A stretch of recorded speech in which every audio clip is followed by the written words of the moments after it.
All right, let's have a look at question 1.5. Question 1, first of all. A journal article reported to material and the method used in the order to conduct an experiment. The experiment was repeated 3 times and the all value were reported in the result section of the articles. Which of the following is supported by the repeating and experiment and reporting the result? So whenever we get the repetition and if you can find some consistency within the result, which is related to the reliability, so the answer must be the B. Now, the way we can assess the validity, again, we have to look for whether we have one independent area which is testing for the aim. We have a dependent area which is related to the measurements of the independent area change, and the control variables that we don't really change any of those throughout the experiment. So question 2 is related to the control experiment and control variables in that sense. Okay, so in that, using an example of the control experiment, so let's talk about the controlled experiment. So this is like what is the purpose of having a controlled experiment? Actually, what would be the purpose of being we are doing some controlled experiment? What for?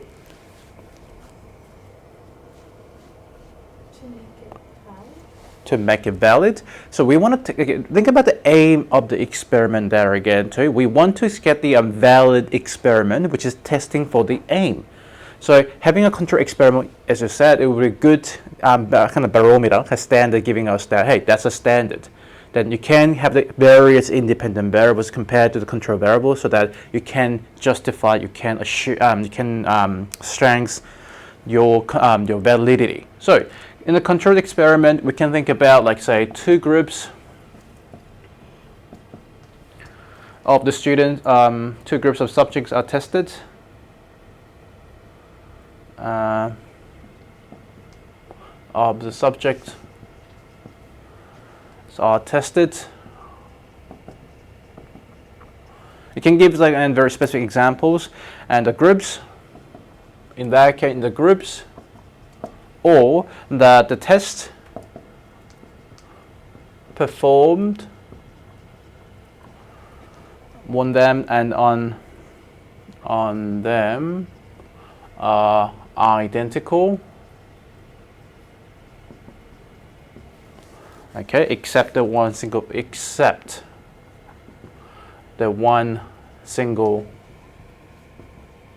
factor. So in other words, we can test for for example, the reaction between hydrochloric acid and some carbonate. So instead of using the hydrochloric acid, you can test with the water, say that what would be the reaction between those two. Obviously, water and carbonate would not be really reacting, they would be dissolving basically. Okay, so that's a control experiment, or we can use a really super diluted hydrochloric acid, say that what would be the possible reaction between them. Okay, what about controlled variables? Yubin, what do you mean by the control variable or variables?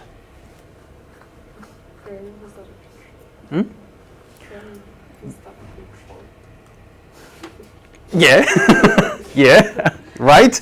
But what does it mean by controlled?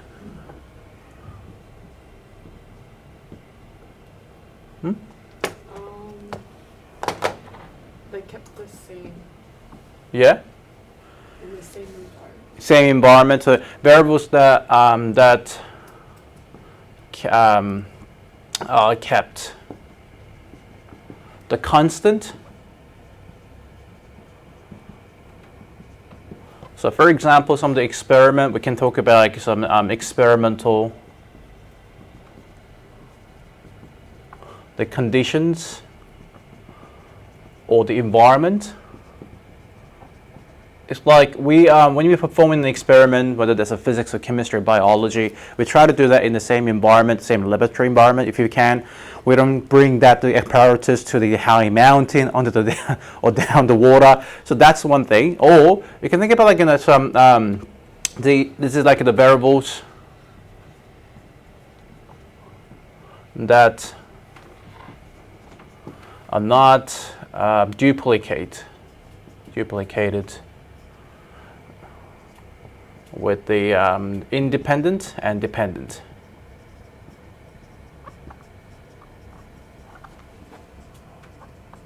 So the control variable must be different to the independent control dependent variable, so that we know which one we need to keep. So again, another example like sodium carbonate experiment. When we say if you want to measure the rate of reaction between hydrochloric acid and the sodium bicarbonate or sodium carbonate, we set the same concentration of the hydrochloric acid, same volume all the time, and same mass. Because if you take your independent variable as a temperature, okay, or the vice versa. If you take it as a volume, you can set the temperature the same. B, using an example, distinguish between independent and dependent variable again too. Okay, so how do you define the dependent variables? The dependent, start from dependent variable again. Dependent variable is defined as is the variable. This is the variable that is measured to determine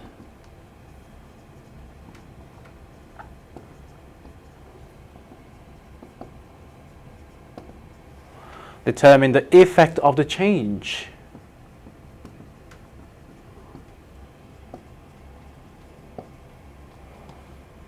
Changes in the independent.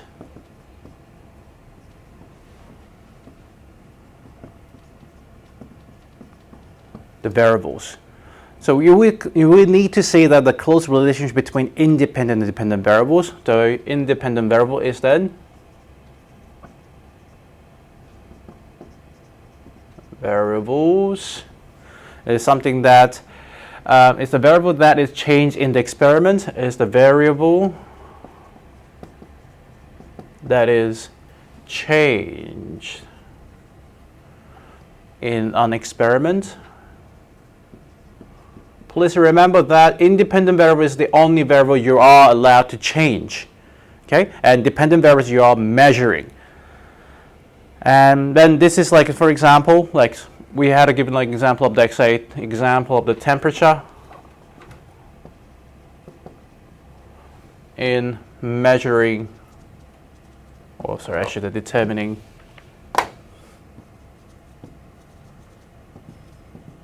the rate of reaction, rate of the chemical reaction.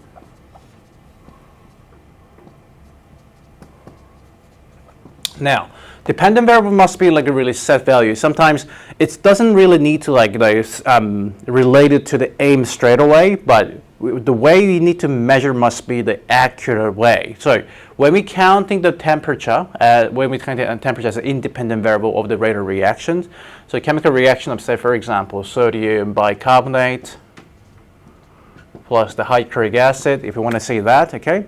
Then the way you can measure the independent or dependent variable is, first, we can't really say, like it's either we see that like how much the reactants decrease or how much of the products produce.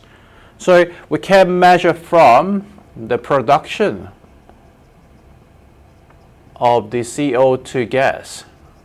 As we know, when these two are reacting, there will be CO2 gas produced, and we can change the temperature, see that how much CO2 gas or how fast the CO2 gas is produced within the same environment or same conditions too. Okay, it's not only for chemistry. We can do the same thing for physics as well too. Like we want to make the measure the accelerations. We set the mass as our we can set the mass as a control variables. The amount of push would be kind of deciding the acceleration of that too. So in that case, force would be your independent, acceleration or the velocity would be your dependent variables too. Okay, all right. 3. You are conducting an experiment to determine the pH of solution. Discuss the accuracy of the result if you are using litmus paper or the universal indicator. Okay, what is the main difference between litmus and universal indicator? Universal indicator is like a range of colors. Range, okay. So do you remember, the way to remember the litmus paper is just remember bar. Just remember that. Blue, acid, red. That's all you need to remember. I mean, or you can just add the RBB if you like to. But as long as you memorize the R bar, which means blue litmus paper turns to red in acid, okay? But that's giving us like some ideas about whether the solution is acid or gas is acid or base. But The limitation of the using litmus paper is it doesn't show you that exact pH value. It only tells you that whether that's an acid or base. So that's more about qualitative check. However, using the universal indicator, this is more about quantitative.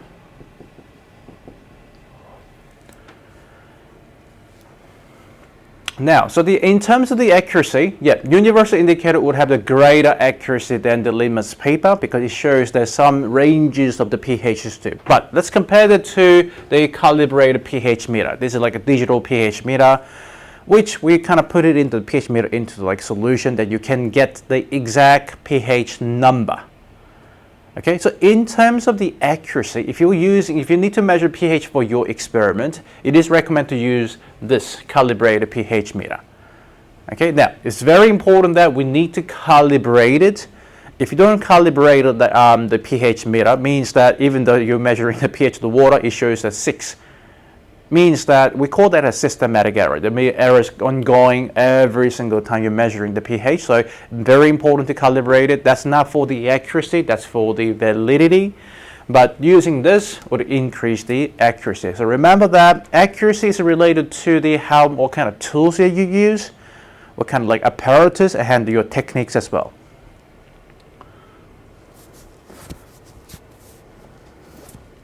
So in fact, both of the litmus and universal indicator are quantitative, but it's more about qualitative. All right, 4. You are conducting an experiment to determine the pH of the various soft drinks. Identify independent, dependent, and control variable for that. Okay, I'll use this space over here so we can use that. So you're measuring that pH of the various soft drinks. So what would be your independent variable if you want to determine the pH of the various soft drinks? The type of soft drink. So independent for that is a type of the soft drink. Would it be your independent variable? Then dependent variable, very easy. Would it be just simply the pH of the soft drinks? Then, what about the control variables? concentration. Concentrations? Yeah, but can we actually change the concentration of the soft drinks? If we get a can, volume, yeah, volume is, yeah. Concentration, maybe, like because, maybe. You can dilute that too, but we don't really dilute it because that's coming in the can, coming in the bottle, so we don't really touch that. So volume of the soft drink is something we have to control. Anything else? Yes. The temperature is something that you also need to control here as well too. Okay. The things you can also talk about in here is you can talk about the storage and the preparation of the soft drinks too. For example, you don't shake. That's one soft drink, so when you measure pH, to make sure you leave that on the table, leave that in the room temperature for at least half an hour or a day, so that you get the exact temperature, exact storage, and exact preparation. Okay, and that's it. That's about like these some variables where we have. Question 5, last question. Give the correct terms that describe an experiment with the following conditions. A. So we have the experiment addresses the hypothesis and purposes. Would this be related to validity, accuracy, or reliability? That's related to validity. Remember that, how to get the valid, we need to say, oh, this is valid to test the aim. So validity must be always related to the aim and the purpose of the experiment. B, the experiment is repeated and consistent result obtained. Pretty easy, that's reliability. C, appropriate equipment is chosen for the desired measurement. That is obviously the accuracy. Now, do you guys remember the difference between accuracy and the precision last time too? Okay, so how do you differentiate the accuracy and precision? Accuracy is when you get the same result, similar results. Similar results, okay. but precision is? You hit the You hit the middle, okay? So we can talk about it in here. High precision means within the data, within the repetition of data, we get the similar data value, consistent data. There we can call it the precise, precisions, but accuracy is more related to the hitting the target in the middle, which means it fulfills the aim of the experiment. So remember that this is probably the best way to memorize or understand the precision and accuracy, that this is showing the high precision and low accuracy. That shows both, okay, but this shows none. That shows none. So low accuracy and low the precision. Some accuracy, but low precisions too. Okay. All right. Any questions about validity, reliability, accuracy, precisions? Pretty good. Okay. All right. Then let's talk about some of the errors today. So when we are actually conducting the experiment, now.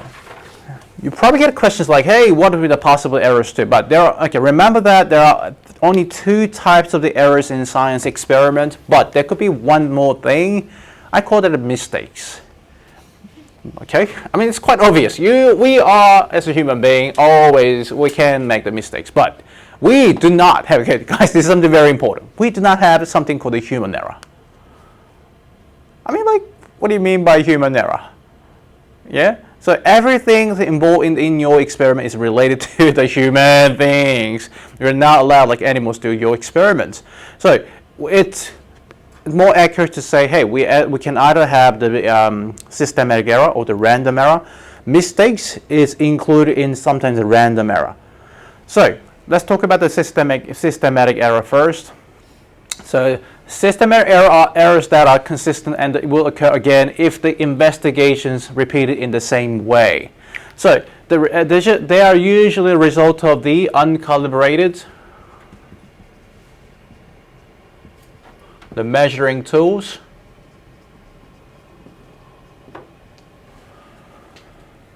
okay, for example, a ruler marks indicate a 5 centimeter was actually at 4.9 centimeters because of the manufacturing error.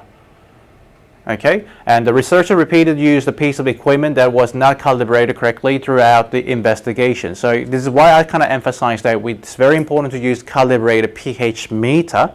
So whenever you're measuring the pH, you get the accurate value. So one more thing, the thing is, whenever you get the systematic error, okay, this will affect the validity, because you won't get the true aim. You won't fulfill the aim or the purpose of the experiment. Yes, that's also related to accuracy, but it's more leaning to the validity. Is that clear? Okay. Now, next error is the random error. So random error occurs in the unpredictable manners and also all generally small. So it could be results when when a researcher is misreading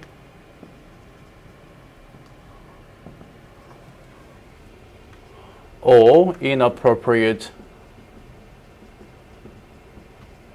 like, or the incorrect usage of the experimental tool, measuring tool. So it's not something related to the tool, the equipment itself. It's more about the researchers doing something. So for example, the result of the researcher reading the same result correctly one time and incorrectly another time. So this is something that we can use in the reading of volume of the water. So do you remember that we have some meniscus? Okay, if the researcher is not reading the bottom of the meniscus and instead of reading that is the random error. Okay, it's nothing wrong with the tool, by the way. Okay, but it is the researchers who had misused the techniques. Or an instrument not functioning correctly because the power failure of the low battery power. That's randomly happen. Okay. Now, whenever you or what about this one, guys? If you ever performed an experiment, physics experiment, okay, you probably use a stopwatch. Okay, the digital stopwatch. Now, using the digital stopwatch could be a systematic or the random error. Both. Why? like the reaction time? Yes, we always have a reaction time because it takes about 0.01 seconds to react to the change. Depends if you're fast, if you're really fast, like if you're really talented, then maybe less, okay? But generally humans, when we looking something and processing that and pressing that, it takes about 0.05 seconds. So that's a reaction time, but remember that that's something we can't control. I mean, we can't be an AI, we can't be a computer. So that is more related to random error because sometimes you feel good, you had a good conditions, you had a good sleep, then you have reactions that shorten. So that could be varied too. Now, we can say that it can be a systematic error if your stopwatch is kind of not functioning really well, or not calibrated, or it started from like 0.1 seconds instead of 0.00. Is that clear? Okay, something we have to remember that there is no human error, by the way. Okay, so it shows that systematic error and the random errors that too. As we can see, the systematic error is precise but not accurate. So it will be out of the validity, it's actually not valid too. So remember this, it's not valid, but high precision. Okay, but whenever we have a random error, may not be not valid. Could be, because sometimes valid, because some of them will hit the middle of the target too. So it could be valid for one or few of the results, but most likely not valid, and it's not even not precise, and not even accurate either. So both of them are not accurate, and this is not actually not accurate either.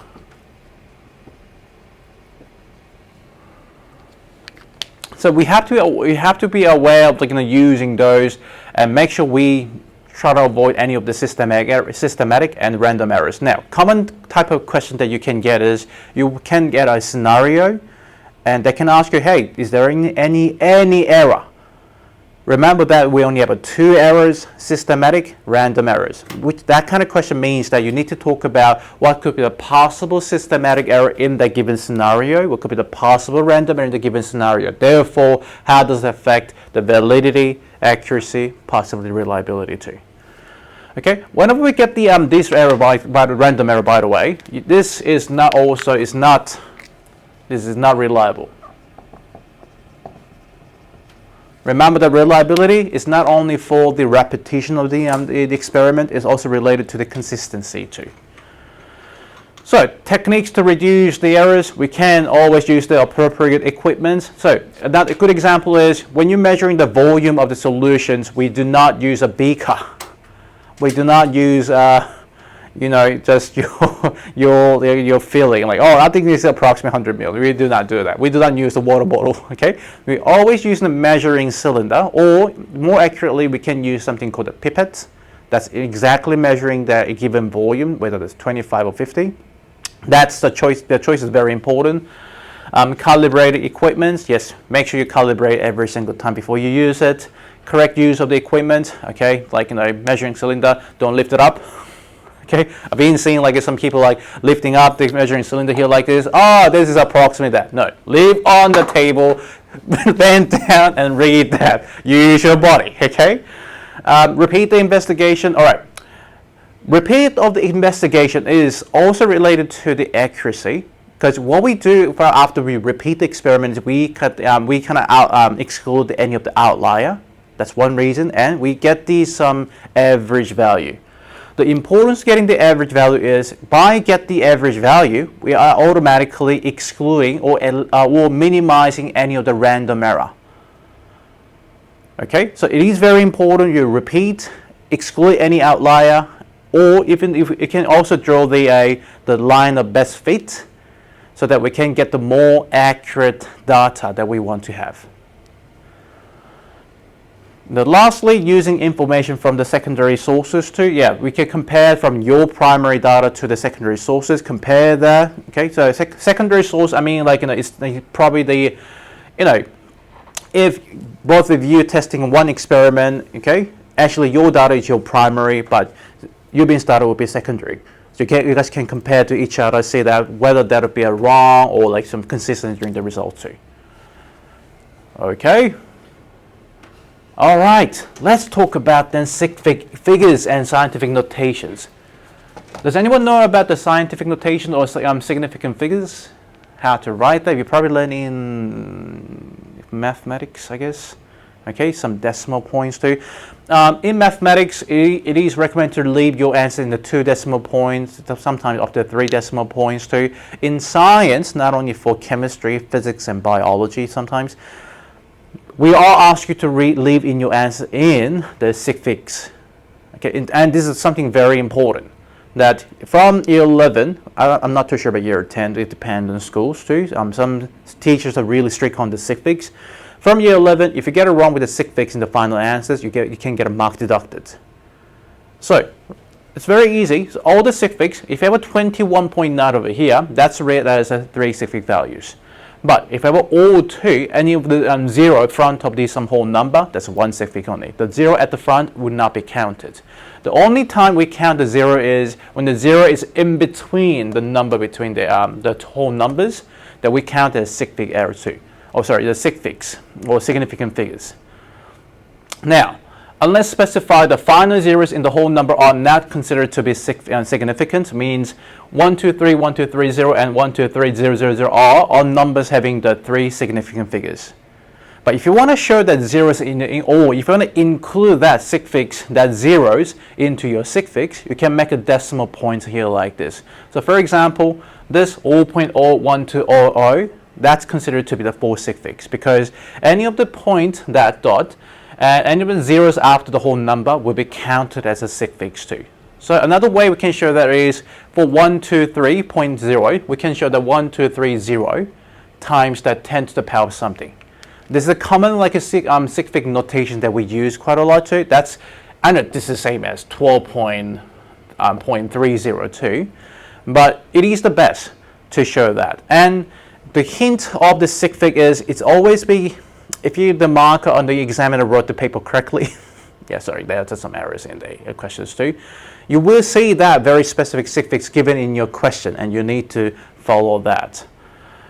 All right, so that's what I talked about. So question 1 in class exam 1.6, page 24. Let's have a look at that quickly. Question 1. Identify and the number of the significant figures that our following values have and express them in the scientific notations too. The scientific notation means that I want to use the power of the 10. So A, when we have a 78, this is telling you there are 2 sig figs.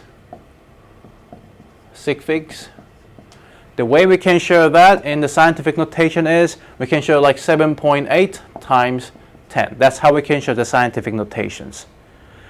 I prefer to leave your answer scientific notation in many cases because that's minimizing the chance you make mistakes. B, 780. Now, how many sig figs in here? There are 2 sig figs. So the way we can show this in the scientific notation is we do the same thing, 7.8 times, but this time 100, 10 to the power of 2. Okay, so that's clearly showing you 2 sig figs. C, 780.0. What would be the sig figs for this? That's 3 or 4? 3? Wait, 4. That's a 4 because we count the 0 after the 0.2, the decimal point. So to show that in scientific notation, we can do 7.8, okay, 00 times that 10 to the power of the 2. This shows that there's a 4 sig figs. D, we have 0.05910. What about this one? Are we going to show that is how many sig figs? We have 4. So the way we can show the scientific notation is we can choose a 5.910 to leave that 4 sig figs from there and times that 10s of the minus 2. That's 4 sig figs again.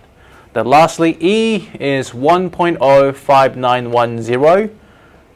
Okay, so the sig fig notation would be 1. You can show like 1.0. I prefer to do this 10.5 5910. So how many sig figs we have? We have 1, 2, 3, 4, 5, 6 sig figs all together. Times that to 10 to the power minus 1. That's giving you 6 sig figs. Or various way. You can do the 0.010 or 5910 if you like to, but I'm just happy to see that. All right. But in scientific, Yep. isn't like the number especially Less than 2. 10? Less than 10. Yeah. It's preferred to. So in this case, this is itself is a scientific notation. Or if you really want to show that, you can do 1.0, 5, 9, 10, 0 times 10 to the power of 0. But we don't really use that a lot too. So that, it's not really the right way to write the scientific notation, as you said. Yeah. All good? All right. Could you try for 2 and 3 and 4? There, please.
And I would also think about the possible difference between random error and the mistakes too.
Finished.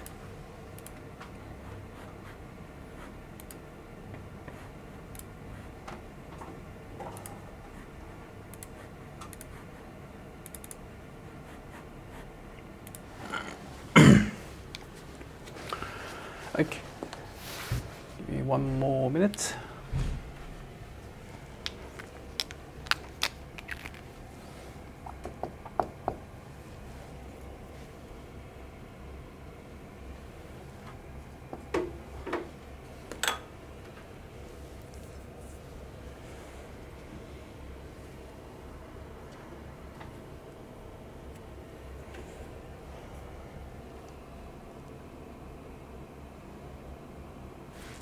Do we have a specific rules note here? I don't think I included. Okay.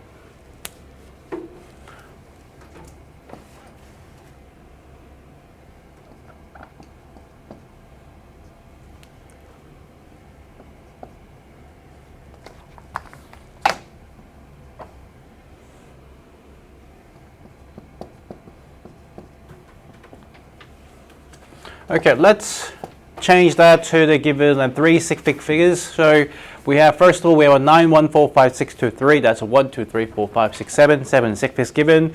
And if we want to decrease that to 3 sig figs, way we can do that is show that in 0.9 at the front, okay, and point that and leave that, show the 3 sig figs. But what we have to see there is we have a 4 and the 5 next to.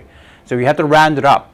Show that this is making this 4 to 5 and times that to 10 to the power of according to. So if you point over here, you can see 1, 2, 3, 4, 5, and 6. So it'll be 9.15 times 10 to the power of 6 in 3 sig fig 2. So it's good practice to show that this is a 3 sig figs at the end of your answer 2. Next one, change that to 3 sig figs again. So same process, we get 7.29 as a 2 is a small less than 5, so leave that to 9 here like this, times that 10 to the power of, if you move backward from here, okay, that means we have to times 10 to the power of minus 1. So that shows the 3 sig figs again. Pretty easy. Okay.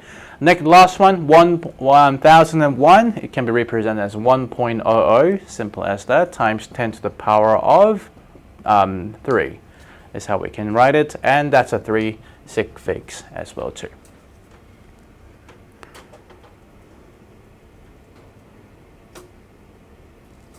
Okay, any questions about writing sig figs? All right, we'll probably do that again in year 11, like some chemistry or physics too, but when we're adding up some sig figs, okay, it's good to remember that addition and subtraction of the different sig figs. If we do adding and subtracting different sig fig values, we are following the lowest decimal point. So for example, if we have, say, 915 plus the 110, count how many sig figs that we have. We have a 3 sig figs over here. We have a 2 sig figs over this. Okay, counting 2 sig figs. Oh, it's on the decimal point. Okay, let's show that in like this: 0.125 plus 0.3. Oh, so that shows the 3 sig figs and 2 sig figs given over here. But when we're adding that, I know we can use a calculator. You just get the 0.425 straight away, but don't write the 0.425. That's not the right way to write the sig figs. You need to follow the lowest sig and the decimal points when we're adding 2 different sig fig values, which is, in that case, we have a 2 decimal point and 3 decimal point to give us that 0.43. That would be the right answer for this. So write it at 2 decimal point. Okay, that's one rule that you have to remember. And the second rule is when we multiplication and the division, we have to following the lowest sig figs in this case here. So for example, when we count, they get 6.0 times the 2, say 5 given over here. Okay, 5 times 6, we know it's a 30, or 5.32 here like this, or 5 point, that's too big, 5.20 here like that. Okay, that's times the 2 sig fig and 3 sig figs together. In this case, we follow the lower sig fig value. So counting that is a 30 and 31.2. Okay, so we get the 31.20 would be some of the value that you can get, but we don't leave that as the 31.2. We follow the lower sig fig, which is 2. So this needs to rewrite it as 31 in 2 sig figs. It's quite common that you get like some quantitative, like calculating number of moles, concentration in chemistry, force and acceleration velocity in physics in module 1 next year. Okay, that's an easy question. 3, bless you. All right, both sets of the data below contains errors. Identify which set is more likely to contain the systemic error and which is more likely to contain random errors. Justify the reason. Okay, data set A, we're seeing that 11.3, 10.9, 11.8, 10.6, 1.5 and 11.1. Wow, that's bigger a bit here. So it's we gotta learn how to see like whether this is consistent or not too, but it's fairly consistent. I don't really like the data though, but it's not really like consistent. So, but the point is we have a 1.5. It's not a typo, by the way. It's a 1.5. So data A, in this case, as they have some consistency, it's not due to some calibrating or like some of the tools error. It's more like how you perform that depends what you do. So this is a random error, but 1.5, that value must be is a mistake. Okay, maybe he slept, maybe like was fell asleep, I don't know. And the difference between random error and the mistake is something not really repeated again. I mean, you don't repeat your mistakes when you perform the experiment. We do not. We try not to. But random error is something like you perform that, you get to some repeated errors too. Data B shows that 25, 27, 22, 26, 23, 25, 27, they're like this too. Okay.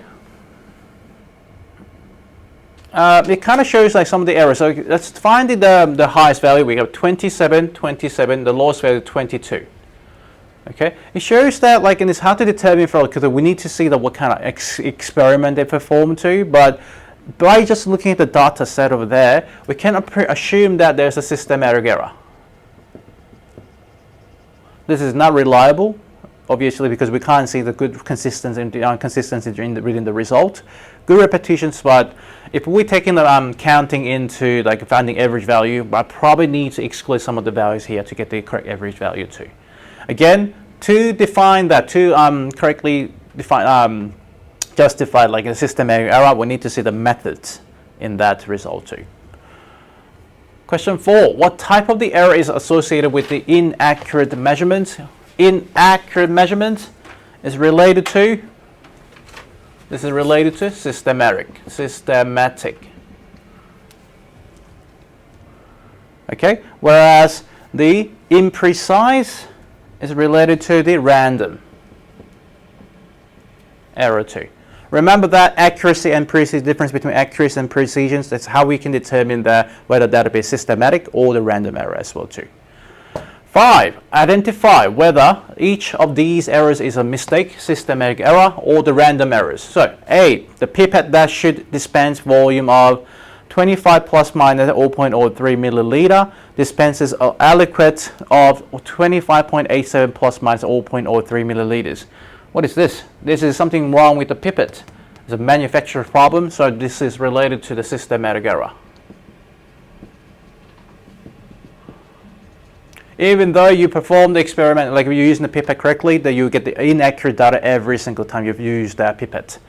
B, a student misreads the value of the burette for the second titurations. This is simply a mistake.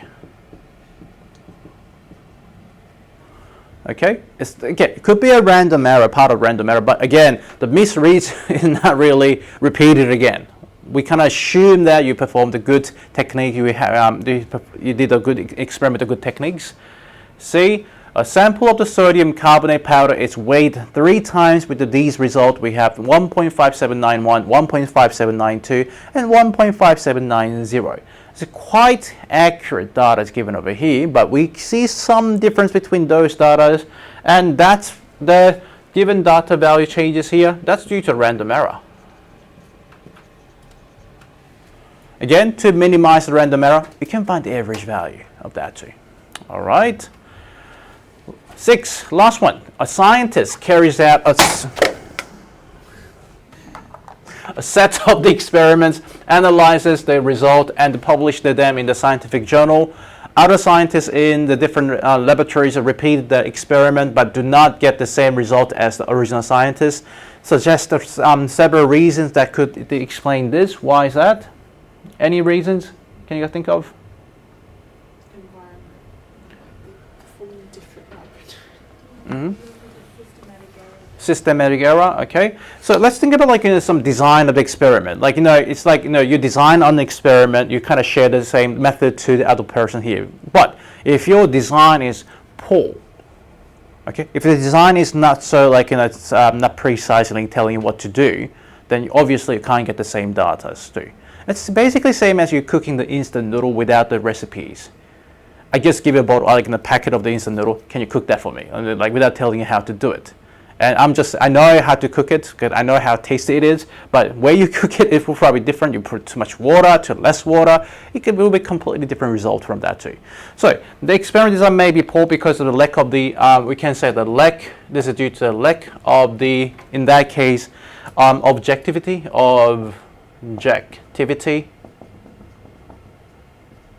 It's more subjective. Like I know how much water I need to put it in, but you don't know, so it's not really objective. So to make it objective, I need to set the exact volume of the water that I need to put it in, or exact amount we have to put into it, or exact time. And so also it's not really clear and a simple instruction.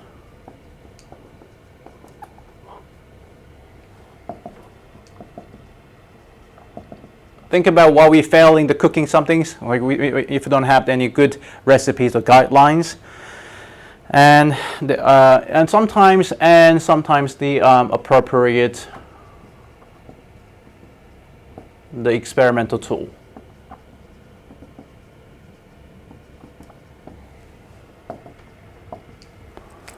Okay, or tools or equipment. I should say equipment is the correct word. Equipments. Now, another reason is there's a failure of the to the control variables.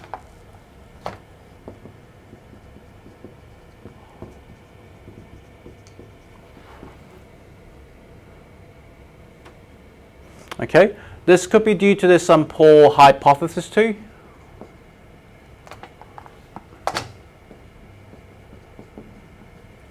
So for example, again, when I'm cooking the noodles, I say, hey, noodles delicious. The noodle, if you're cooking my method, the noodle delicious. But that hypothesis is so poor because it's not really objective. It's not telling you anything about independent, dependent, or control variable in there. And yeah, it's basically all related to. The important thing is the lack of the objectivity. If you want to share data, if you want to share your method, that method must be really objective, not subjective. Okay, any questions about question 6, guys? Pretty okay? All right, so before we move on to 1.5, processing the data today, let's have a short break. Some data processing tests. You might get a question related to uncertainty of the data too, or how to process with the data given. So first of all,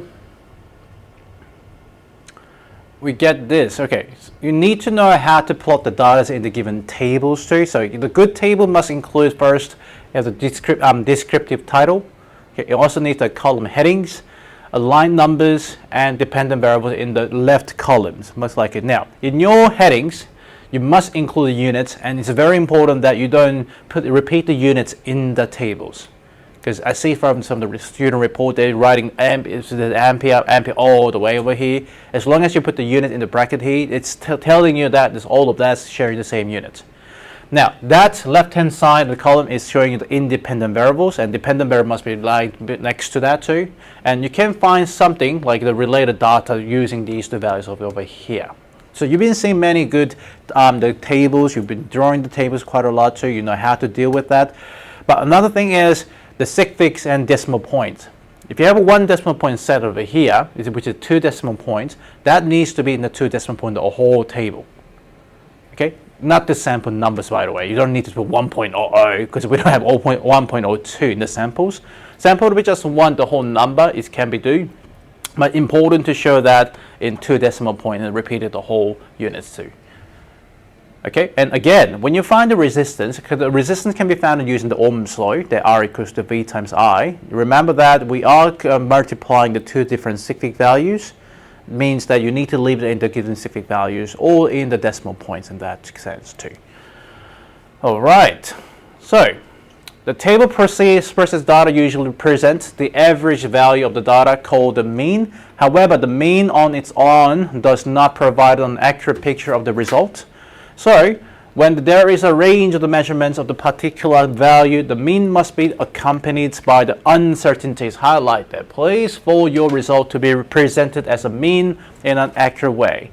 So generally, the uncertainty can be calculated by the plus minus of the maximum difference from the mean. Okay. So, for example, the temperature of the water in the Murrumbidgee River at the Carthol was measured in March 2017. The temperature in degrees Celsius we recorded were 21, 22, 20, 20, 21, 20, and 19 given. Find the uncertainty for these values to these nearest degrees. Okay, so what we have to do is we have to find the mean value of them too. So mean, which is every value, can be found by adding all the values we have, the 21 plus 22 plus 20 plus 21 plus 20 plus 19. It's a bit of range, but I can still accept the 19 value. Then count how many dots we have. We have a 1, 2, 3, 4, 5, and 6. So divide that by 6. So adding them up, you get 21 plus. Did I miss a 20? There are 220. Oh, so that would be 7. Yep. Yeah, the 20 is repeated there. Yeah, good. Okay, so 21 plus 22 plus 20 plus 21 plus 20 plus 19 plus 20 divided by 7, you're going to get 20.43 or 20.4 in the or 43 in 2 decimal points. Okay, this is approximately the mean value of the 20 in the 2 sig figs. Here again too, that would be the mean value. So to find these, the maximum differences too, so we see that the lowest value from 20 is 20, the highest is 22 in the range, the lowest is 19. So if you want to get the uncertainty from that is, we choose the maximum difference, which means the 22 would have the maximum difference to the mean value. So the uncertainty therefore is plus minus of the 20 from the maximum value, max or the minimum value, minus that the mean value, which is in this case 22 minus 20 gives you 2. So the value would be like this then. Therefore, the mean value would be 20 plus minus of the 2. That 2 is what we call the uncertainty. That shows that the range of the data would be from 22 to 18, well, approximately that's 19 given over here. Okay, oh, make sure you put the degree Celsius, by the way, to the nearest degrees in this case. Okay, so that's the one method that we can find the uncertainties. Now, we also have something called the absolute uncertainties.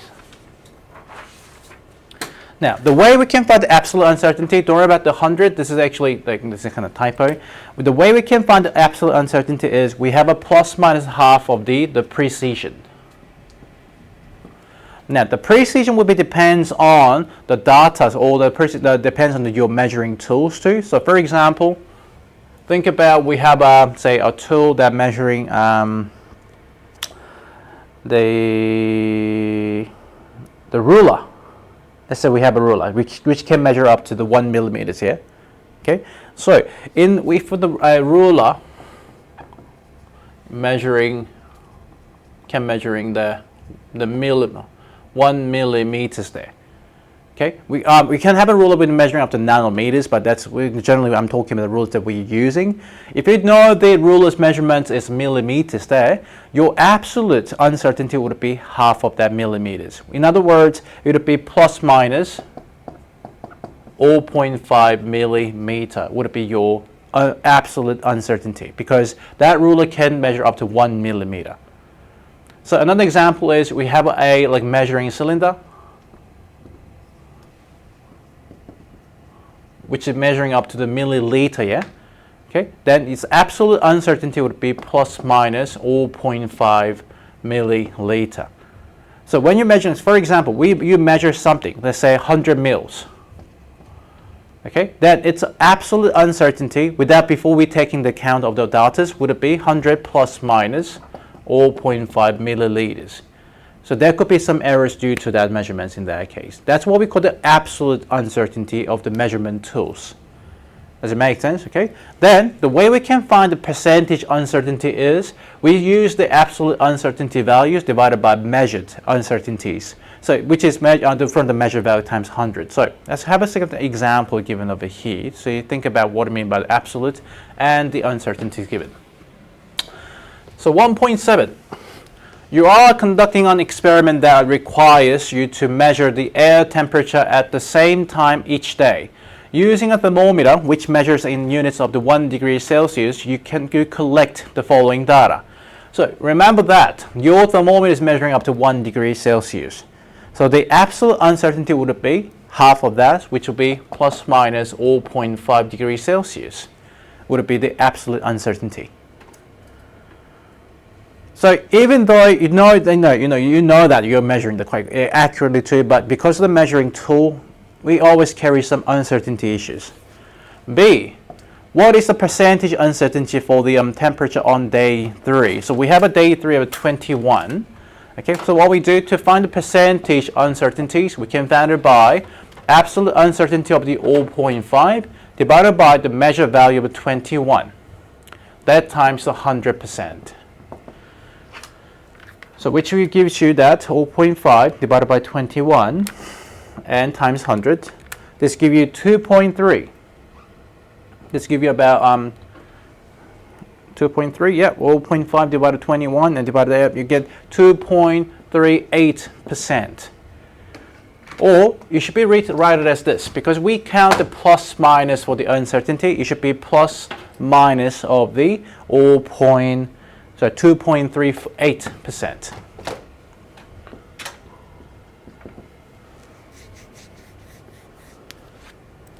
Okay, is it kind of clear how to get the uncertainty of the percentage uncertainties? Which means that 21 would have the percentage errors of the 2.38%. Say calculate the uncertainty from the mean. So where we can find the mean value again is we find the mean, but in let's find the mean values first of all. So mean can be found by 22 plus 24 plus 21 plus 25 plus 27 divided by the 5 values. That's giving you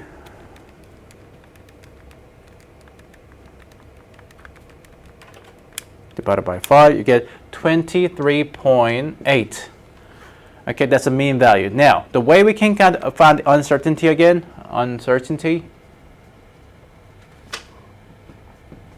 is from the mean, the maximum value we have, the 27 or 21. So that's approximately the 24 in the whole number in 2 sigfigs. So 27, or it's either be 27 minus 24 or the 24 minus 21. Both of them will give you about 3 differences here.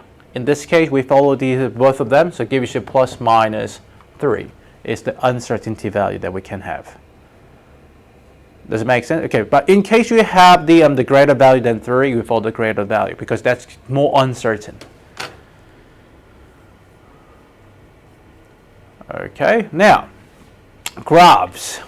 So after we conducting getting these value over here, we can plot the data and we can get into the graph as well too. So depends on your relationship between the independent and dependent variables. You may be able to draw a line of best fit, which shows a linear graph. You can also show the curve of the best fit if that's indirectly proportional to each other. So the way you need to think from that the relationship is you need to think about, this is why you need to study some of the science, or you need to have some scientific background so that you know the relation between independent and dependent variables. So for example, sodium carbonate to the hydrochloric acid, when increase in temperature, the temperature is your independent variables. Dependent variable would be amount of the carbon dioxide produced in a given 5 minutes. Then you would think that there would be some directly proportional, or at least showing some kind of curve like this. Okay, this is why you need to have some background knowledge before you plot the data. You shoot it into the graph too. So in case of this, we have a time versus velocity. Okay, it shows that what happens to the glider with the time as it travels down the inclined air track. And we've got the data plotted over here. Now, the one thing wrong in this plotting is we do not use a dot when you're plotting the data. We use the X. Okay, so make sure you plot the data in the X forms like this. Now, you got to decide from whether it will start from 0 or not. But another thing is, if you do not have the data starting from 0 over here, okay, this is very important. If you don't data start from 0, you do not plot the data. You do not start from graph like this. You do not extend the line to the 0. If you really want to show that, I recommend to show the broken line like this, so that it's showing you your gradient is started from 0. Because I'm talking about more statistical data. This is not really like a plotting trick. And from the statistical data, it shows some trend line. And if you know the trend line started from 0 to 0, yes, you may start from 0. Okay, but do not extend the line till the 0 unless you have the data at the 0. Okay, and choosing the line of best fit, you always use a ruler and use a pencil. Don't use a pen. Using a pencil means you have a chance to fix that later too. So what you do, if you say the data is given here, you see the range of data too, and that's a surely be an outlier. Excuse me. That means that if you can exclude the outlier from the result, and using a ruler start from 0 here like this, show that the ruler or the line is covering the most or the good range of data too. So you to see that from these two data there, they have a good ranges. It's not too far distance to each other. In other words, I can't draw the line like this. I can't draw the line like that. Okay, something very important, that because you see that from this line, the trend line in here, you see the unequal like distance for each of the data given. So very important to remember that your trend line must be like having a good ranges of or good distance to each of the plotted points. All right, title. Never ever write that something versus something. Okay, very important.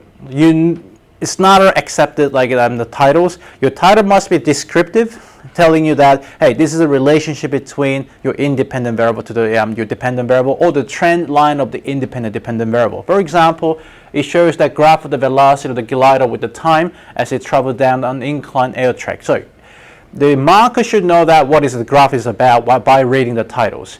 The title may or may not be counted in your markings too, but just write it.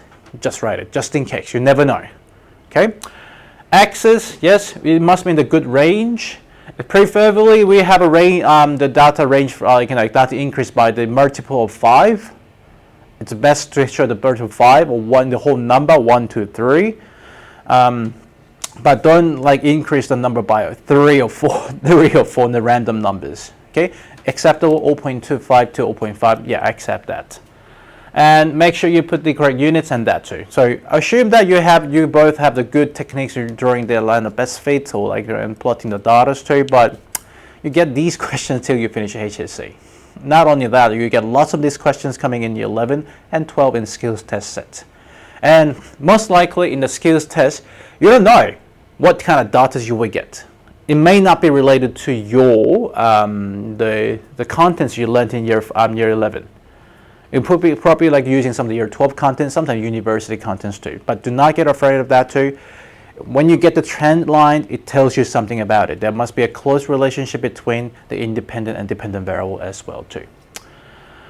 All right, so I would like to try the question 1, just question 1, and maybe question 2 at a time. I give you about 6-7 minutes.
Yeah, so that's what I mean by, like, you don't know, like, you don't really understand what is going on in this data set over here. But that's actually year 12 contents.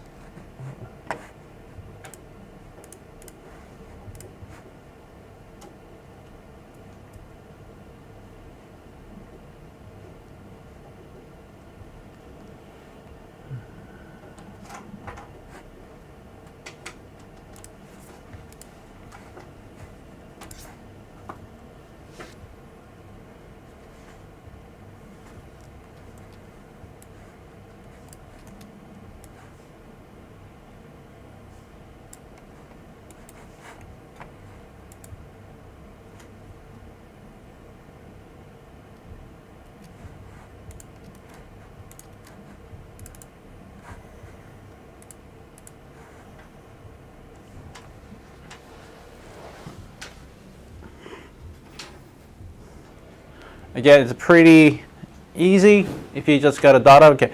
Again, absorbance doesn't have any units. So one thing we have to notice that. So a way we can separate, it's not a typo, by the way, it doesn't have any unit. It's following me. Okay. That's following me. So from the graph, what you should get is you get a graph like this. Get the plotted data, and then you can draw the line of best fit. Start from 0 in this case, because we got the data plotted from the 0.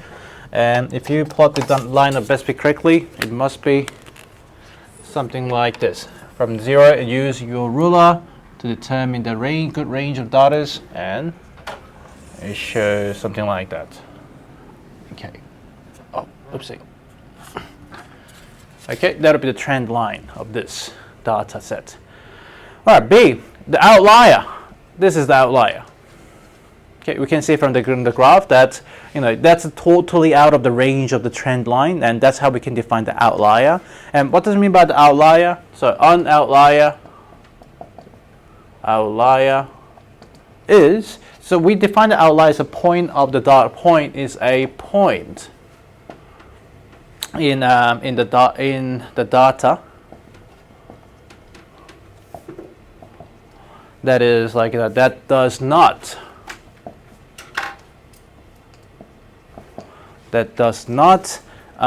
fit the trend, and this is may be the result of an error. Now, not the systematic error, because if you had a system error, you get the data will be kind of scattered, not in the gradient trends. More likely random error, or more likely there are mistakes in some cases too. Okay. All right, that's for question 3. That one. Question 2. In conducting an experiment comparing the speed of the sound to air temperature, your thermometer has a unit of 1 degree Celsius, but you have found that air temperature to be 20 degrees Celsius. So calculate the absolute uncertainty. If you have a tool that measuring 1 degree Celsius, absolute uncertainty would be plus minus of the half of that measurement, which is 0.5 degrees Celsius. That would be uncertainty.